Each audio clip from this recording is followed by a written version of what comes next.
guys! Welcome back to another video. It's me again and nandito pa rin tayo sa Bangkok, Thailand, and it is now our day 3 here in the city. And today, it's going to be a temple day. Tatlong temples ang pupuntahan natin. Grand Palace. Next is Wat Arun and Wat Pho, or kung nasaan yung reclining Buddha. So hopefully the weather will be good to us.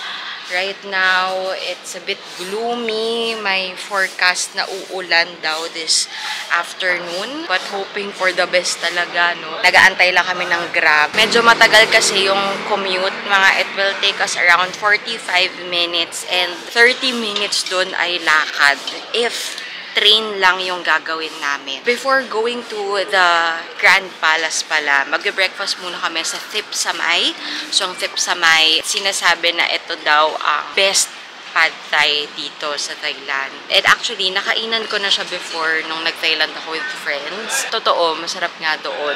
But yeah, first time matatry nila Mama and Nigap. And after that, we are also going to Khor Panit. Yun naman ang famous mango sticky rice dito sa Bangkok. Nasa Michelin Guide din tong dalawang pupuntahan natin, ang Thip Samay and ang Khor Panit. Ayun, after like 10 minutes, I shot the intro kanina. Nag-aantay pa rin kami. Paikot-ikot siya. May the-drop off pa kasi siyang passenger. And now, kinancel ko na yon and I got a driver dito sa Bolt. Isa siyang parang Grab din dito sa Thailand. And this is the first time I am trying it out. It's cheaper than Grab. Mas malayong cheaper siya. And madami siyang ride options. You have like economy, the premium, Bolt, ganyan. Ito, ang tinry ko is yung premium na Bolt. So, let's see kung kamusta siya. And this is only for 194 baht. Kanina yung Grab is mga nasa 235.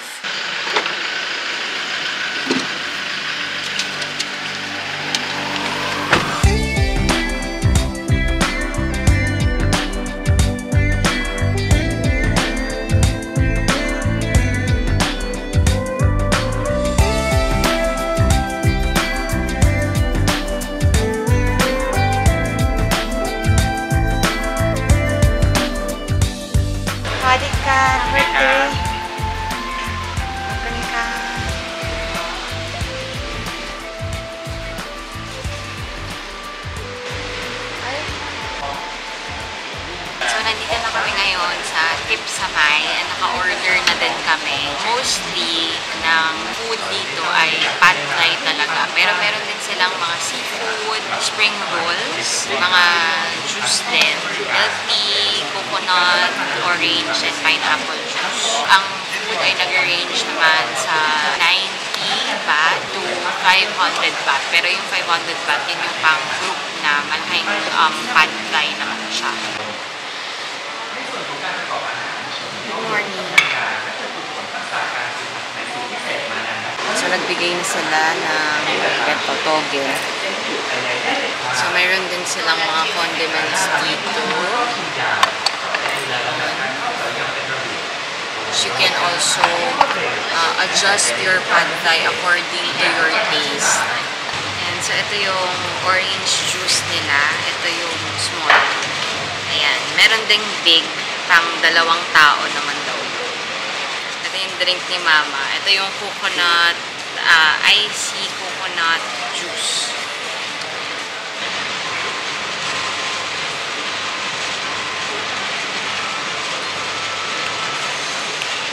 Grabe yung pulp. Fresh kung fresh. Pulp. Alos. Pulp yung laman. So, dito sa table, kapag kakain kayo dito, may kita din kayong instruction cards. Depende sa anong klaseng pad thai in order mo. Merong instructions dito.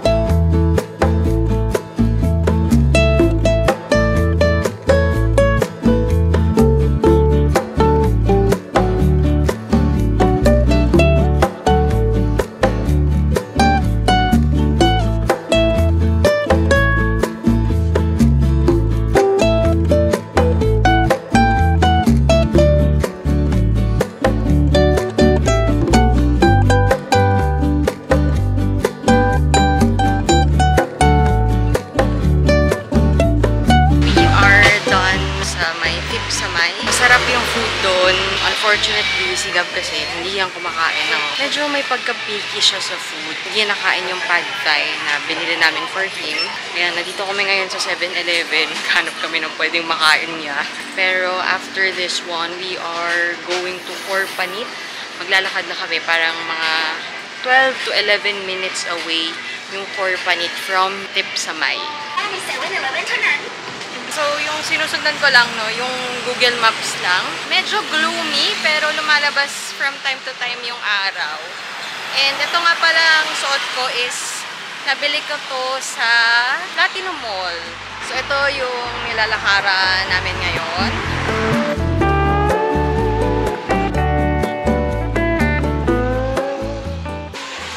May mga ano na nga din dito, parang mga sticky rice place. Kasi malapit na siya sa Korpanit. So, totoo lang, init na ako, guys. Grabe na naman. Long sleeve pa more. Pero manipis naman to. And then, manipis lang din naman yung pants na suot ko. Tapos ito nga pala, guys. Binili ko to kahapon sa Gentlewoman.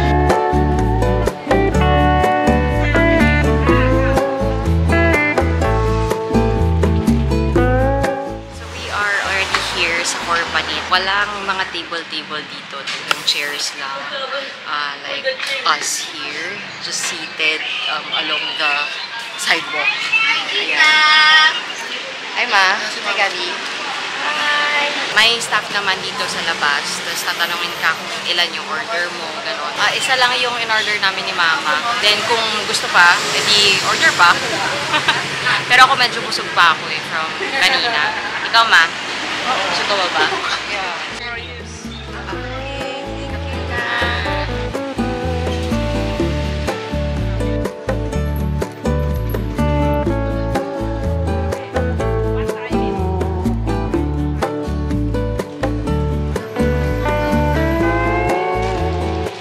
Sabi. Yung mangga niya, hindi siya actually matamis. Matamis. Matamis yan. Hindi. Parang mga 10% na yung tamis niya. So, ganun kataba. Pero ang gusto ko kasi sa ganito, yung talagang kakalagay lang. Hindi kasi yung iba, diba, yung mga nabibili mo na nakapack na, ang tagal nang nakapack. So, pati yung sticky rice nila, matigas na. Ito, parang fresh pa.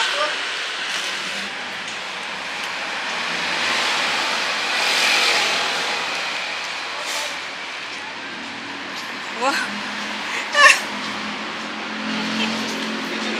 Nagpa-help kami. Tawag siya ng tuk-tuk.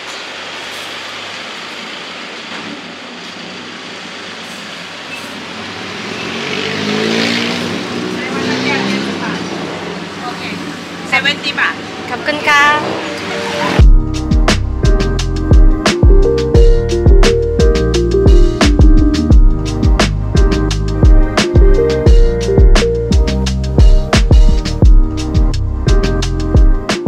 So we are here now sa Grand Palace, as you can see here. Very helpful yung staff kanina sa may Korpanit. Sabi lang ako sa kanya na can we ask for help, get a tuk-tuk.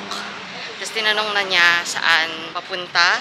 Sabi niya 70 baht daw yung fare. As in sinabi na niya dun sa tuk-tuk na pinara niya na 70 baht. 70 baht. Grand Palace. We are now inside the Grand Palace. Though nagparang security check lang. Check nila yung suot mo. If kailangan mo pa ng pang cover, ganyan-ganyan. So, visit nyo yung mga yung website nila. Nandun naman din yung mga do's and don'ts when it comes to clothing. May entrance fee 500 baht. Pero kapag Thai national ka, wala. Libre to para sa kanila. Andun yung ticketing booth nila. Sobrang lawak nito, guys. Grabe. And also, it's already my third time here. It's actually my third punta na dito sa Thailand. So, every time pumupunta ako dito. So, guys, ito na yung ticket namin. 500 baht per person. So actually, itong Grand Palace, ito yung pinaka-early na nagsasarado. So, dapat ito yung unahin nyo sa lahat ng temples na pupuntahan nyo dito sa Thailand.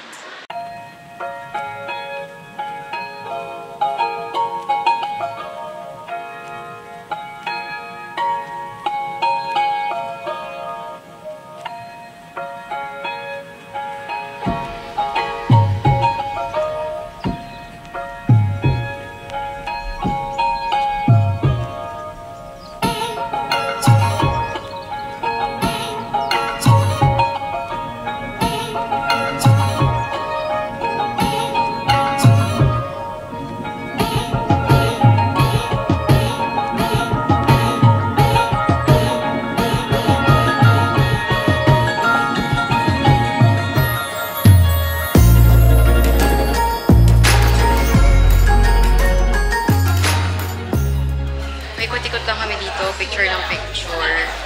And ang init, grabe talaga. Iba-iba yung weather, sunny, gloomy kanina, medyo umaambon-ambon na. Grabe, what more kung summer ngayon, no? So actually, ang alam ko malawak pa talaga to. Pero parang hindi na namin kayang umikot, sobrang init. So ito yung map, no? Parang dito pala kami nakakaikot. And sobrang pagod na kami. Pero alam ko, pag-exit namin, parang dito yung labas namin. Tingnan na may mga kasama ko, oh.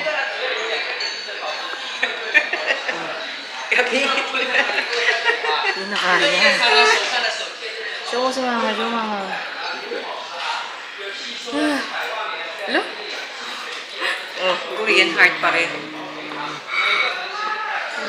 Ay. In a few minutes, lalabas na din kami dito. And parang nag-aalangan na kami pumunta ng Wat Arun. Yung Wat Arun kasi sa ano pa siya, sa kabilang side ng river. And ang Grand Palace and Wat Pho, halos magkalapit lang sila. And actually, later, meron kaming reservation ng mga around 5 p.m. Restaurant siya na overlooking yung Wat Arun.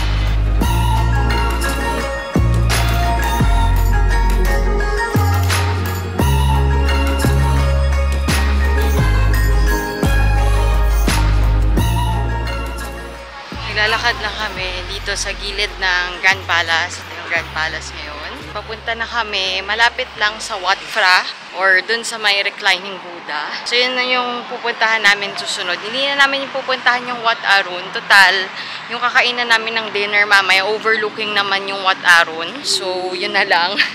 Kasi kung ipupush pa namin, baka mag-goal kami sa oras. Saka mas talong nakakapagod. Ayun. Pero at least, hindi umulan. Yun yung good thing. Sana magtuloy-tuloy hanggang mamayang gabi dahil nasa rooftop yung reservation namin sa restaurant na yun. From the Grand Palace going to the reclining Buddha, 9-minute walk siya. But before we go inside the reclining Buddha, tatambay muna kami sa isang coffee shop para magpahinga. Kaya nag-stop muna kami dito sa isang restaurant sa tapat lang din ng reclining Buddha kasi si Gap hindi pa kumakain ng maayos today. So ayan, siya lang yung kumakain. Kasi nga, diba, hindi niya nakain yung pad thai kanina and bumili lang kami ng bread sa 7-Eleven.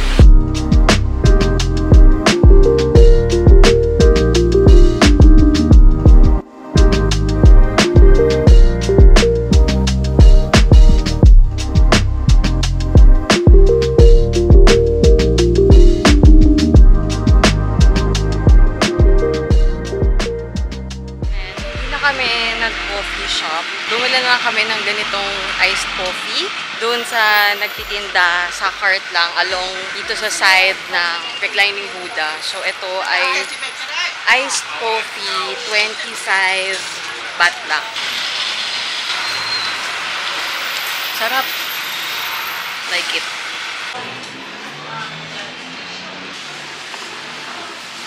So we are now already here. Ang isang ticket here costs 200 baht. You have to actually take off your shoes.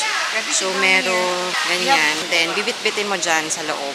So, dito yung reclining Buddha.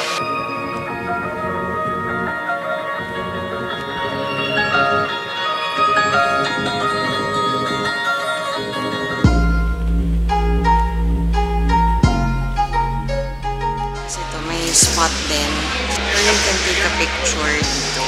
So dati medyo pahirapan to kasi nakaharang talaga to dati. Pero ayan.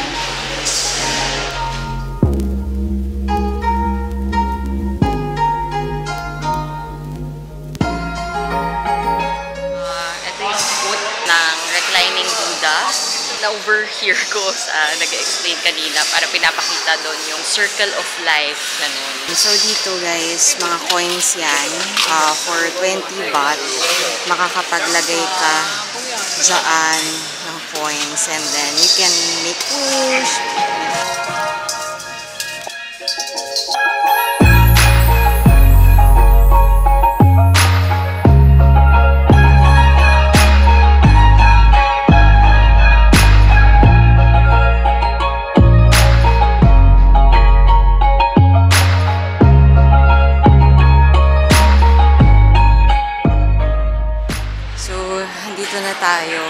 restaurant.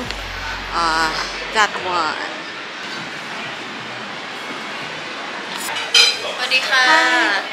Reservation for Samantha. Chanta. Kapulka. Sawadika.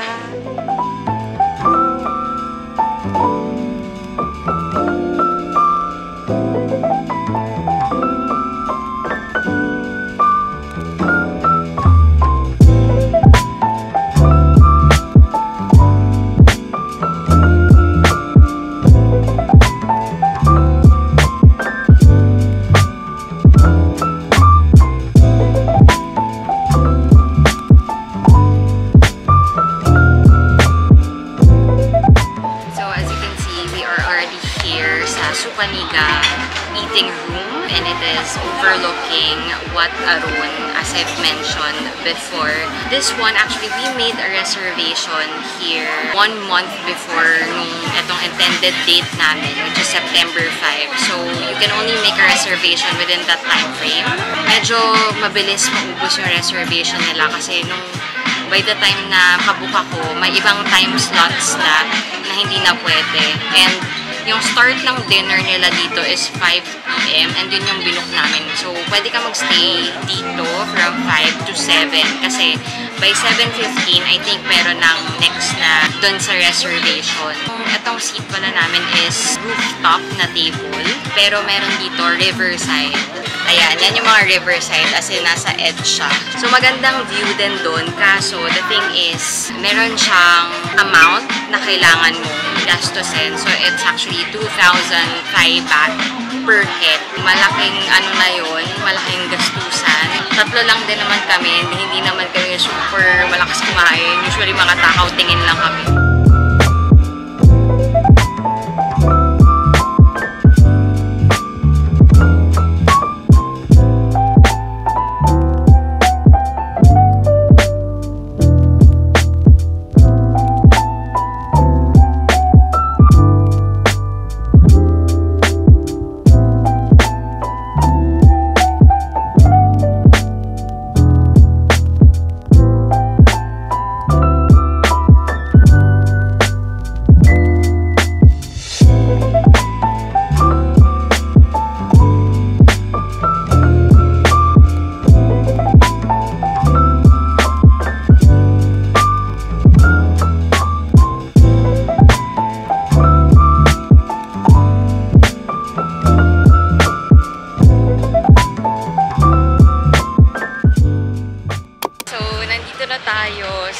Siam Square. Sabi sa inyo, babalik tayo dito. So, eto na yun. Gusto lang din namin talaga kasi mag-ikot-ikot dito kasi hindi namin nasulit yung time na nagpunta kami kahapon kasi Gentlewoman lang yung pinuntahan namin. But tonight, we are going to visit a couple of shops na nakikita ko din sa TikTok.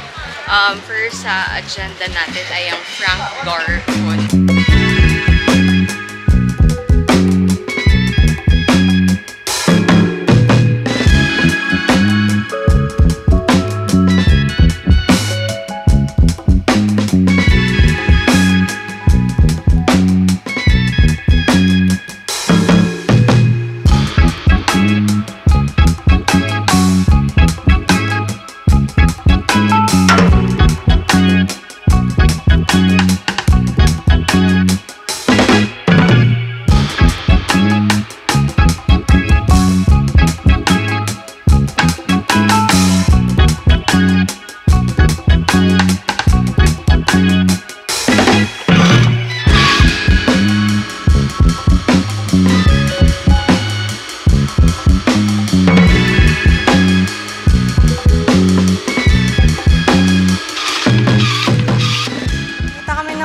Ni Jungkook dito. Pag nakita yung crush mo sa burol mo, ayan. O, dali ma. Picture ka. Set natin kay ate. Makakaya, pero pumwesto na siya dyan. Nakabili ako ng shades and ng small bag doon sa Kimber. So, ngayon, umiikot-ikot lang kami dito sa may Siam Square.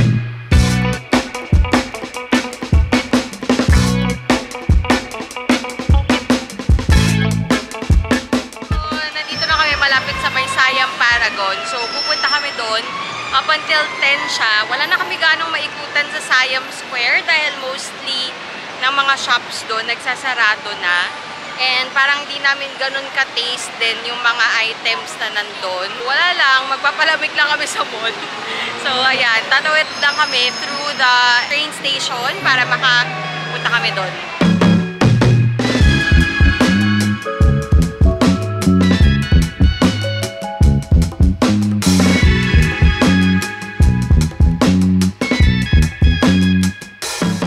Dito naman na kami sa Siam Paragon. If nagawi kayo dito sa area na to, you can visit 3 shopping hotspots. If you go to Siam Square, you can go to Siam Paragon, you can go to Siam Center, and so on. Naisipan namin na mag-grocery ng pang-breakfast namin for tomorrow kasi medyo maaga yung alis namin. Diretso na kami sa pupuntahan namin. It's actually something that I've been looking forward ever since I have started planning for this trip.